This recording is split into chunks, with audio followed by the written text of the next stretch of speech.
The What to Next podcast helps you build a TBR of future favorite books. In each episode, Lauren and Maine interviews authors and book influencers to recommend books they loved for you to pick up today. If you're an avid reader, always looking for your next great read, then the show. Hi, Liana. Welcome to What to Next podcast. Thank you so much for having me. I appreciate it. So excited to have you here. So tell us a little bit about yourself.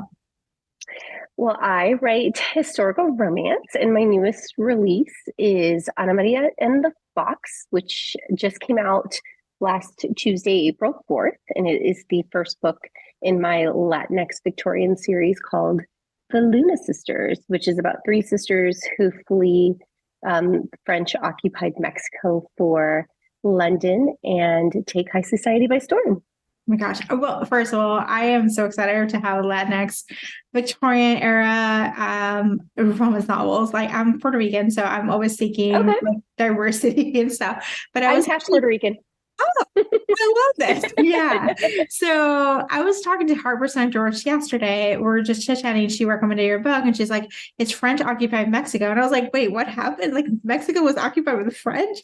Like, I thought I knew something about Mexican history, but I don't know. My Mexican history is based on telenovelas because I grew up watching them, but I had no idea. So I'm curious to hear about this and like what led you to write this, because this is a major event. And Absolutely. So I was doing research for another character, and I was looking through immigration records because I knew this other character would be from Latin America, but I didn't know where. So I was just doing research kind of really casually, just kind of killing time.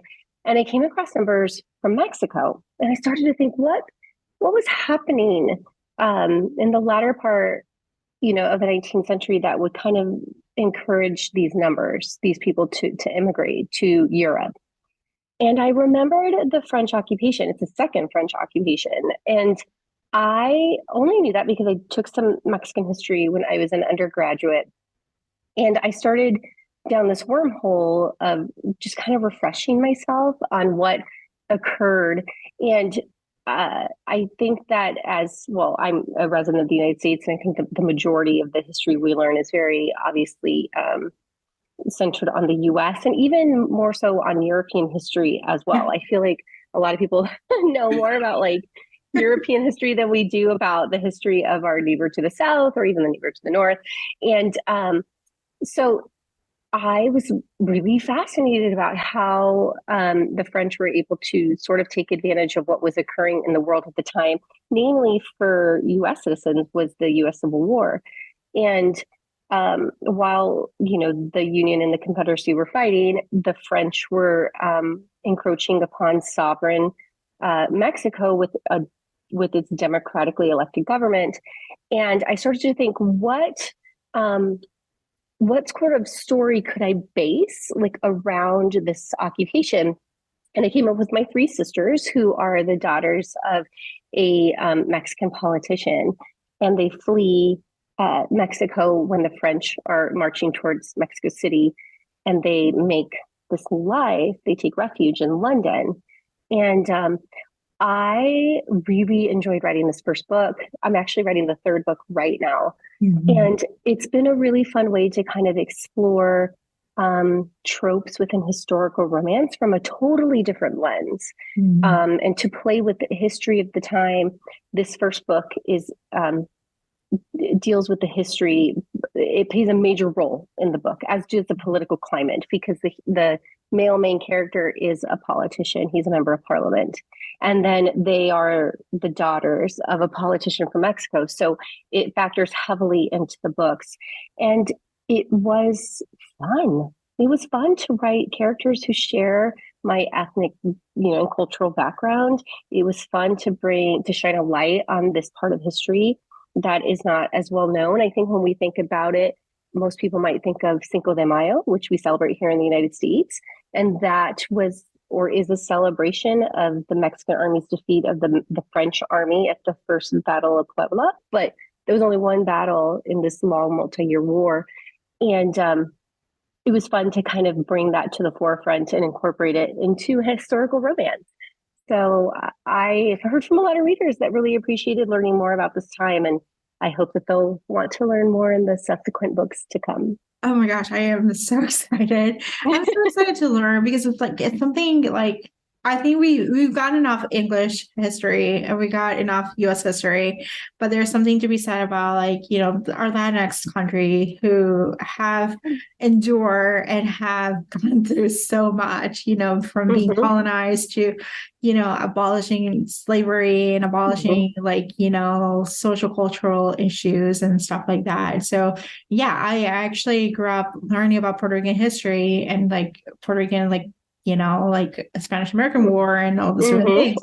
And so, but I did not know about like the other countries' histories, Yeah. We're so like centric to where you are, like we're like, in Puerto Rico, like I grew up in Puerto Rico. So like the history was like 1 year was Puerto Rican history, another year was American history, another year was European history. So learn about colonizers, but not about the other about the other ones, So I do.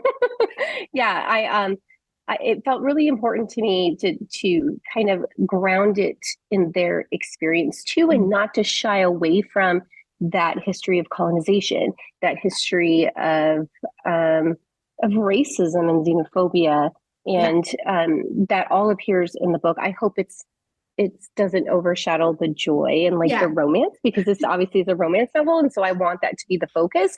But these were microaggressions that 3 women of color with an accent, right, they would have faced in British high society, and so I didn't shy away from them, even as I tried to make their happiness and their joy the focus. Yeah.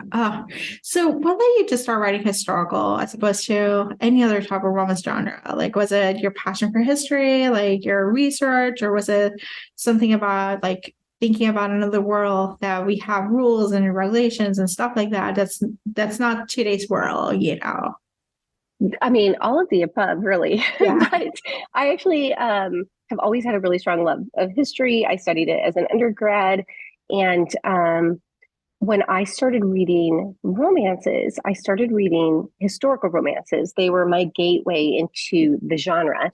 And it was the perfect gateway for me because of my love of history.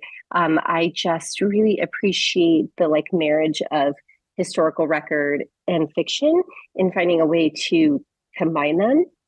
So I was the perfect reader for those kind of stories because they just really appealed to me. They were such a perfect escape, in our day-to-day lives. We don't have the strict social norms or etiquette that they may have had at that time. And I really enjoyed how the stories could either play into those or subvert them, and how they did that.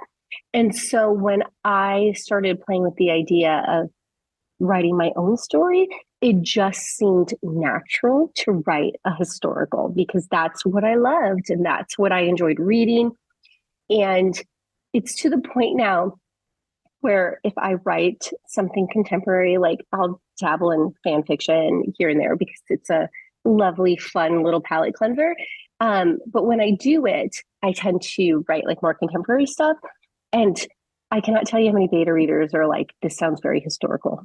Or the way that the characters are speaking here sounds very kind of like old timey. And I'm like, oh, that's because my voice, I think I'm so used to writing historical characters that the way they speak and whatnot kind of feels dated. So that's kind of just cemented to me that I'm writing what I'm supposed to be writing. It is so good. There's plenty of time periods and plenty of places and things stories to explore. So exactly, the world is oyster, So sometimes, the contemporary world, at least right now in 2023, is not a pleasant world to be, So no, it isn't. so chance is a good escape to look at that, and at the same time to look at history repeating itself, because a lot of things that happened in the Victorian era are happening in the 2023. So Isn't that the truth? Yes, it's shining a light on the past is so much about also shining a light on our current yeah, situation. yeah. So, yeah, that is an excellent point. All right. So we got to talk some book recommendations. So what kind of books do you Okay. tend to read? So I will freely admit I read less books now that I'm writing so much, but I do really like to at least keep some books on my Kindle that are, I'm working my way through. So I have a few I can recommend for sure. Okay. Two are historicals because I'm a historical writer, Yeah. and then one is contemporary. So my first recommendation is Forever Your Rogue by Erin Langston. It is a fake engagement romance between a very sort of type A widow who is fighting to keep her young children with her and a rake of the highest order. And it is so beautifully written. This is Erin's debut romance, and it doesn't feel like a debut. It is so gorgeously written, beautiful prose, witty, fun dialogue, and like just really beautiful, poignant moments that I just adore it. So definitely Erin Langston's Forever Your Rogue. And it came out in February, so it's relatively new. Yeah. I also really liked Sophie Jordan's The Countess, which is the first book in her The Scandalous Ladies of London series. Because one thing I really admire about Sophie is she just goes there with her books. Like, she is not afraid of just taking the most scandalous or bonkers plots and like making them her own. So in this book, it's an older countess, and older. She's probably around my age. She's probably in her 40s, who is her daughter is getting engaged, and she starts up an affair with her daughter's suitor. And I remember starting it and like getting into it thinking, oh my gosh, how is Sophie going to tie this up? Because that's a lot.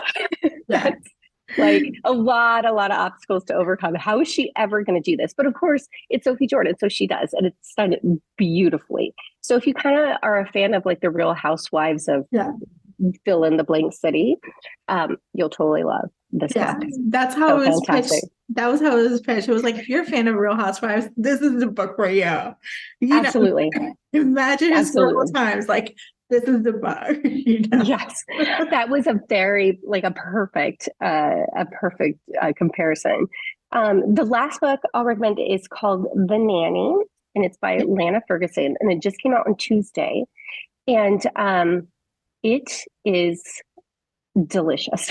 It is about a nanny, hence the title, who is working for a single father, and after she starts working for him, she finds out that he used to be a subscriber to her OnlyFans account. And it is so witty, like the banter between them is so fun. And it's also really smart and endearing and smoking hot. Oh my word, it is so good.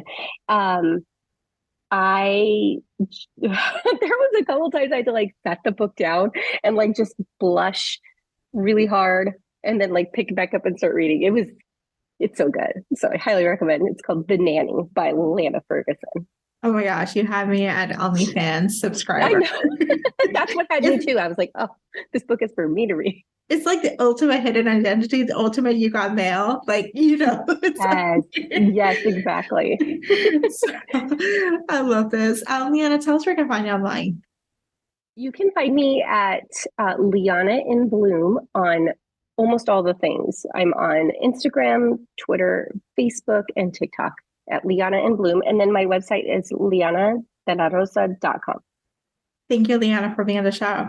Thank you. If you enjoyed this podcast, feel free to share with friends, subscribe, rate, and review the show. This is the easiest way to support the podcast. For a list of books mentioned and other romance recommendations, please visit whatyournextblog.com. Did you know you can purchase audiobooks directly from your favorite local bookstore? With Libro.fm, you can pick up more than 250,000 audiobooks, including bestsellers and recommendations from real booksellers. You'll get the same audiobooks at the same price as the largest audiobook company, you know the name, but you'll be part of a different story, one that supports your local community. If you're new to audiobooks, there's a perfect way to squeeze into more reading into your busy life. Listen with the free Libro.fm app while you do your chores, walk your dog, relax at home. The What to Read Next podcast has a special offer for our listeners. Get 2 audiobooks on Libro FM for the price of 1 with your first month of membership. Use code What to Read Next. This offer is only valid for new members in Canada and the US. Thank you so much for listening and have a great day.